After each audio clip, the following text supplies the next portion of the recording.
Bəşər tarixində iz salmış nəhəng tarixi şəxsiyyətləri dərindən tanımaq üçün bugünün insanları çox zaman yaxın tarixdən tanıyıb fəaliyyətinə yüksək qiymət verdiyi mütəfəkkirlərin və düşüncə insanlarının fikirləri ilə maraqlanır. Bu yolla qədim dövrün şəxsiyyətlərini olduğu miqyasda görməyə çalışır. Bəzən dünənimizin tanınmış simaları bizlərə nəhəng tarixi şəxsiyyətlərə münasibət baxımından bir vəsilə olur. Onların obyektivliyi və etibarlılığı onların müsbət qiymət verdiyi şəxsiyyətləri yaxından tanımağa kömək edir. Azərbaycanın Cümhuriyyət tarixinin ən görkəmli simalarından biri, dövlət xadimi və mütəfəkkir Məmməd Əmin Rəsulzadənin İslamla bağlı düşüncələri həmişə böyük maraq doğurub. Onun irsini araşdıran tədqiqatçıların bir çoxu qeyd edir ki, Məmməd Əmin Rəsulzadə Hümmətür Rical Təqləül Cibal adlı məqaləsini Həzrət Əliyə həsr edib. O, Həzrət Əli şəxsiyyətinə olduqca yüksək qiymət verərək onun bir hədisinin nəinki bir cəmiyyət, ümumilikdə bütün bəşər üçün fövqəladə vacib olduğunu ön plana çəkir və öz dövrünün parçalanmış qüvvələrinin birliyini təmin etməyə cəhd göstərir.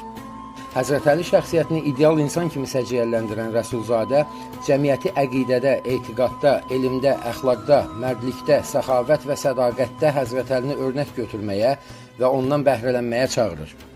Rəsulzadə Həzrət Əlidən rəvayət edilən hədisləri nəzmə çəkərək kamilliyin əsaslarını təbliğ edir. Həzrət Əlinin İslamdakı rolunu və mövqeyini xüsusi vurğulayan Rəsulzadə Peyğəmbər ailəsinə, Əhl-i Beytə olan rəğbətini açıq şəkildə ifadə etməkdən çəkinmir. Rəsulzadəyə görə Həzrət Əli təkcə İslam dininin sərkərdəsi mücahidi deyil, həm də alimdir. Rəsulzadə Həzrət Əli haqqında ona gəlib çatmış hədislərdən sitatlar da gətirir. Dahi Məmməd Əminin bu nəzm nümunəsinə diqqət yetirməklə onun mövqeyini açıq bir şəkildə görə bilərik. Ey olan aşiq Əli övladinə, bir qulaq versən Əli fəryadinə, kim o sərvər söyləyir bu nəğməni, alim həyyu və sahilin yoxdur cəni. Ey olan şiyə-i İbn Əbu Talib, elmə hər bir zaman sən oldun talib.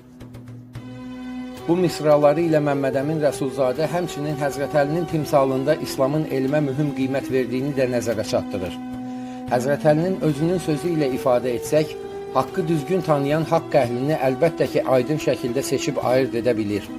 Bu mənada İslam Peyğəmbərinin söylədiyi kimi, Əli haqq ilə, haqq da Əli ilədir fikrindən irəli gələrək, Məmməd Əmin Rəsulzadə dühasının Həzrət Əli məqamını həqqani bir düşüncə ilə görüb qiymətləndirdiyini söyləyə bilərik.